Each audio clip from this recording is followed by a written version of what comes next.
Veganism is, like we heard of it. We know what it is. We've established that. It's good, moral fiber, being excellent, greatness. Veganism, not hurting the animals, also is, part and parcel of that thing. But, does it raise any moral issues? Okay, I was going to do a bit of an interview today in this, but I'm not going to anymore because I don't want to. But realistically, I thought we'd cover some of the points and the questions of the points of veganism and how it affects us today, and genuinely some of the the concerns that people might have and stuff. But firstly, rightly, yeah, it's good. It's a good thing that you're telling everyone that you're a vegan and you're publishing these sorts of these miserable happenings, because people need to be aware. But let's not demonize people too much, because people are actually all right. Deep down, people who go into the animal trade, they don't do it because they just want to exploit animals, because they could do that anywhere. They do it because people actually quite like animals, and well, no, yeah, they do it because they quite like them. Actually, yeah, some people, I want to work with animals because they quite like them. Something like that. But they don't go, oh no, I just really sorry, I've got to really kill this cow off, because it's like oh look, it's such a horrible cow. It's a woman. Oh yeah, I'm gonna be horrible to it. They might do that, but those people you might go, maybe this guy shouldn't really be working here. Let's remove him from the farming industry. Um, you might not, because he might actually be the person who owns the farm. But we should get close to that action. And one day I'm thinking I might do a whole biopic documentary where we get close to the heart of the rustlers and the abuse in the animal trade, and we try to expose them. Obviously, they won't want to see me coming, so I might be wearing a mask. But we should do that. Get close to the action. I'll be running along. It'll be the field. It'll be the night. It'll be a whole green camera on it, like that. It probably won't make a noise because we'll be talking. I'll be and then we'll do something with a cow or something. I might feed a horse, or I might ride a horse, so that they won't notice the fact that I'm a man. And anyway, I'm not actually a man though, I'm a guy, guys. So you're thinking, oh yeah, I've heard of something about them. They jack off horses and they artificially inseminate all these cows and stuff. And they put baby cows into meat grinders and spray them on the side of the road or something. Um, I don't think most of this is true, actually.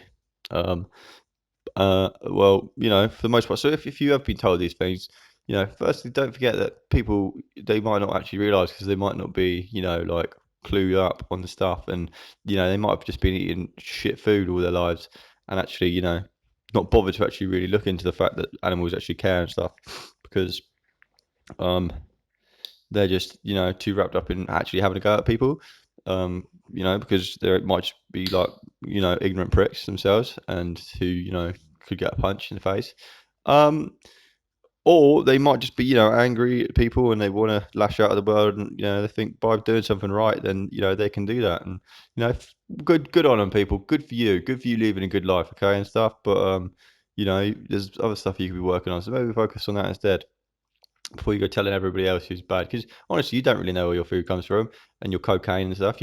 All the cocaine you could be doing could be heavily involved in the slave trade industry, and the clothes you're wearing as well could be made in sweatshops. So I mean, even if you do have really expensive like hemp trousers, I mean, unless you know the seamstress and you have to say, oh, how's your day going? Do you want a cup of tea? You're not really going to know what difference you've really made, and all your blood money that's in your pocket, and the job that you work for, and if everyone there is all right, because if you're actually quite detached as people. And obviously, these are generalizations as well. You could actually do all this stuff yourself, and I don't really know, but it doesn't really matter. I don't know people. I'm just saying, there's a lot of room for improvement in these things. Anyway, but so let's just say you're not an asshole about it, which not a lot of people are. Maybe you've always been a vegan as well. Maybe you are just actually really quite concerned in the animals. Well, what I'm saying is it's good, and I'm with you there, but it's not enough anymore, because more people who move away to veganism is leaving the people who actually do end up eating meat. Right? I'm sorry, it's a bit of a moan about veganism, but I mean the episode's called "Message to Vegans."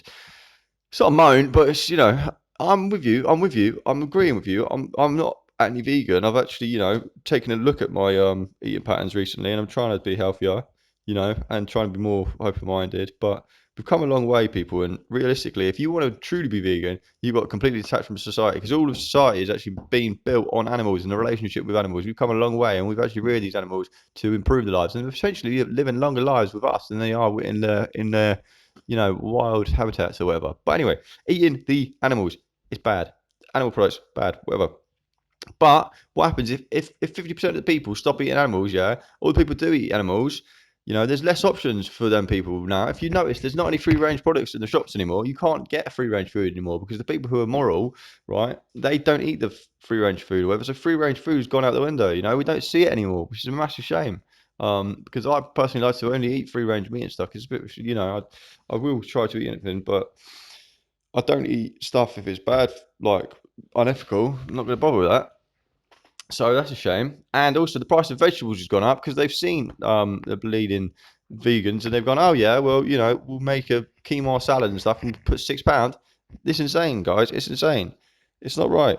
So, if we are going to be ethical people, we've got to be involved in the food industry and we've actually got to, try and maybe work on places with the animals and like make it good for them and stuff and like play the music and stuff and actually like get to know them a bit better because there's no reason we can't make them like actually really like decent and stuff. So like if you are going to be vegan, like we need to actually make sure that the people who are actually still eating the animals get a moral choice and get a good moral standing because otherwise we're all just going to be completely like taken for a blind one or whatever. So um thank you everyone, and I hope that's nice enough for you, and maybe we can have a big like get together and we can all make food and like maybe put labels on it or something. I don't know, something like that. And yeah, that's a lovely sentiment, and good for you as well. Good for you for doing quite a nice thing and enjoying delicious food. And I do quite like that. And thank you. And yes, you're great actually. Yeah, thanks.